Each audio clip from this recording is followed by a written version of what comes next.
Et louanges incessantes au Seigneur de l'univers, Allah le Tout-Puissant, le Pardonneur, le Compatissant, l'accueillant des serviteurs repentants, qui ne cesse de nous gratifier des périodes de grâce abondante à l'exemple du mois béni de Ramadan, nous permettant de revivifier notre foi et parfaire nos liens avec notre Seigneur Allah le Tout-Clément. Je témoigne qu'il n'existe point d'autre divinité digne d'être adorée en dehors d'Allah, l'unique qui n'a d'égal ni associé.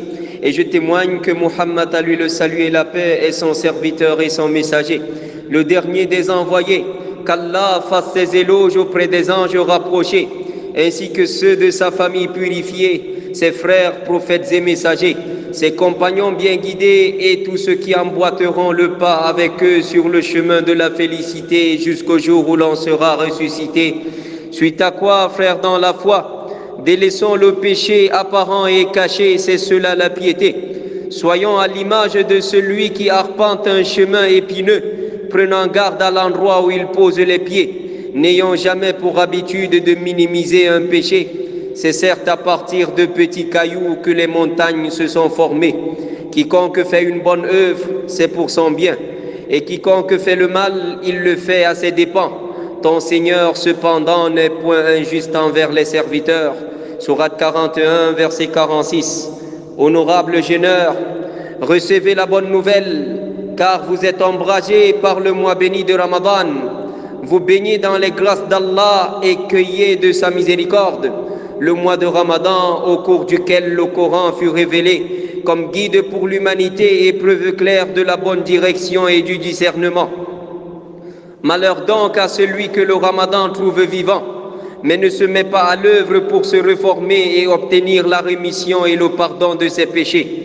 Mes frères, notre Seigneur, par miséricorde de sa part, nous octroie durant toute notre vie des dotations généreuses, des périodes de grâce abondante, d'intenses miséricordes et de pardon de péchés. Hâtez-vous donc vers elle, car il se peut qu'on bénéficie alors d'une grâce immense qui nous épargnera le malheur pour l'éternité, c'est-à-dire qui nous conduira vers les plus hauts degrés du paradis et nous préservera à jamais du feu de l'enfer. Et lorsqu'une grâce de ton Seigneur t'est offerte, profite au maximum d'elle, car tu ne sais jamais si tu auras encore l'occasion de la rencontrer. Et même si tu la rencontrais de nouveau, tu ne sais pas si tu auras encore la force et la capacité d'en profiter au maximum. Ô vous qui avez cru, le jeûne vous a été prescrit tout comme il avait été prescrit à ceux d'avant vous. Ainsi atteindriez-vous la piété. Le mois de Ramadan est un mois de miséricorde et de bénédiction, un mois de générosité. Le prophète, à lui le salut et la paix, était le plus généreux des hommes, et sa générosité décuplait durant le mois de Ramadan, au point où on le comparait à un vent qui souffle, dont la grâce n'épargne personne. Et certes, la meilleure aumône est celle faite dans le mois de Ramadan. C'est le mois de la fraternité et de la solidarité. Le croyant, à travers le jeûne, goûte à la douleur de la faim et se rappelle la situation de ses frères démunis et partage ainsi son repas avec eux. Celui qui offre de quoi rompre à un jeûneur aura la récompense du jeûne de ce jeûneur-là, sans pour autant qu'on ne réduise rien de la récompense de ce dernier. Le mois de Ramadan est un mois de concurrence en bonnes œuvres, d'endurance et de sincérité, car le jeûne est un secret entre Allah et son serviteur. C'est le mois de la lecture abondante et méditative du noble Al-Qur'an.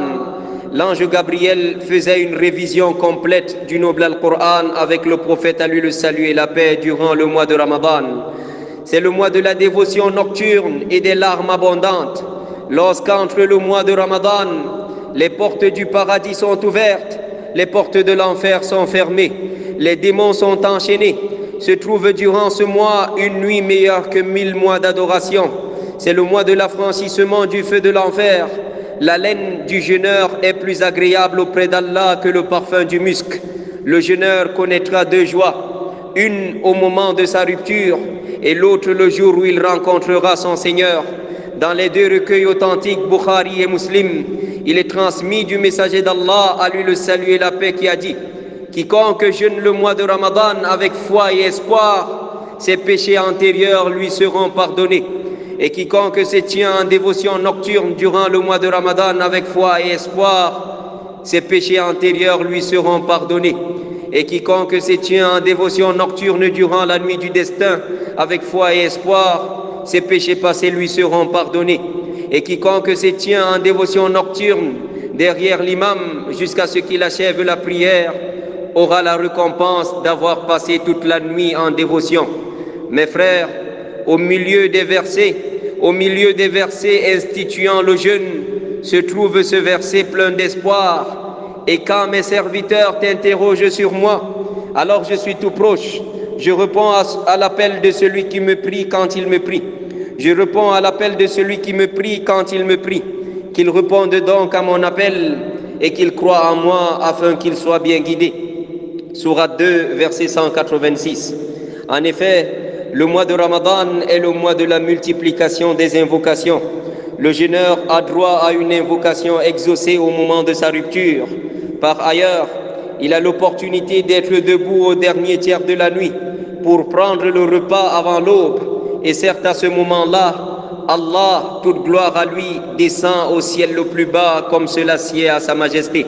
Et nous interpelle en ces termes: qui m'invoque, je l'exauce, qui me demande, je lui donne, et qui sollicite mon pardon, je lui pardonne. Profitons donc au maximum de ces grâces en invoquant abondamment Allah, le Dieu le tout proche, qui répond aux invocations, car il se peut qu'à travers l'exaucement d'une seule invocation, nous obtenions le salut éternel. Le Très-Haut dit: et repentez-vous tous devant Allah, ô croyants, afin que vous récoltiez le succès. Sourate 24, verset 31.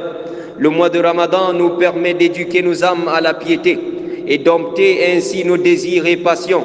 Il nous éduque à l'endurance et à la sincérité et nous délivre des chaînes de la passion et de l'ostentation, en nous aidant à devenir leur maître et non leur serviteur, afin d'atteindre la piété, à savoir le respect des injonctions sacrées d'Allah en tout lieu et en tout temps.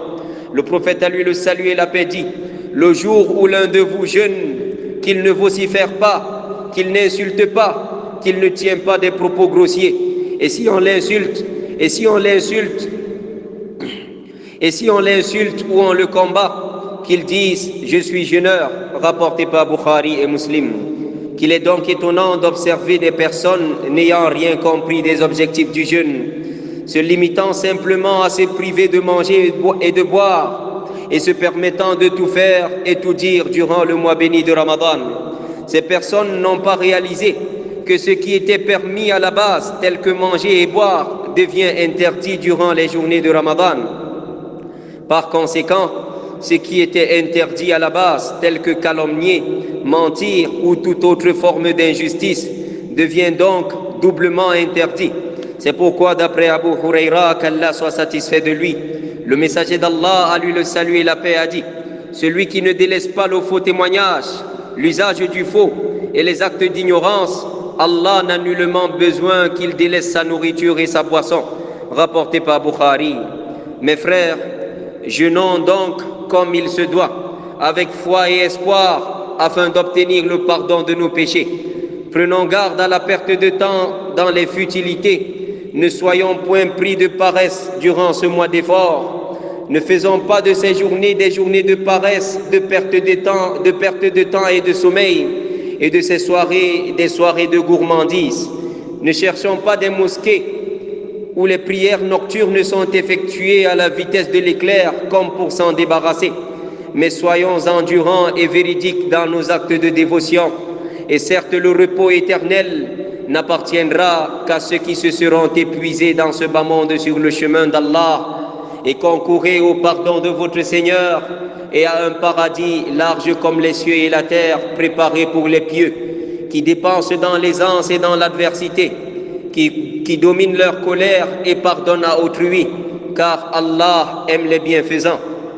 Et pour ceux qui, s'ils ont commis quelque turpitude ou causé quelque préjudice à leurs propres âmes, se souviennent d'Allah et demandent pardon pour leurs péchés. Et qui est-ce qui pardonne les péchés sinon Allah? Et ceux-là ne persistent pas sciemment dans le mal qu'ils ont fait. Ceux-là auront pour récompense le pardon de leur Seigneur, ainsi que les jardins sous lesquels coulent les ruisseaux pour y demeurer éternellement. Comme est beau le salaire de ceux qui font le bien.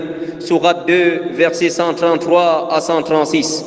Ô Allah, inscris-nous au nombre des bienheureux dans ce mois béni. Accorde-nous d'y accomplir les actes que tu aimes et agrées. Et accepte de nous, car certes tu es l'audient, l'omniscient.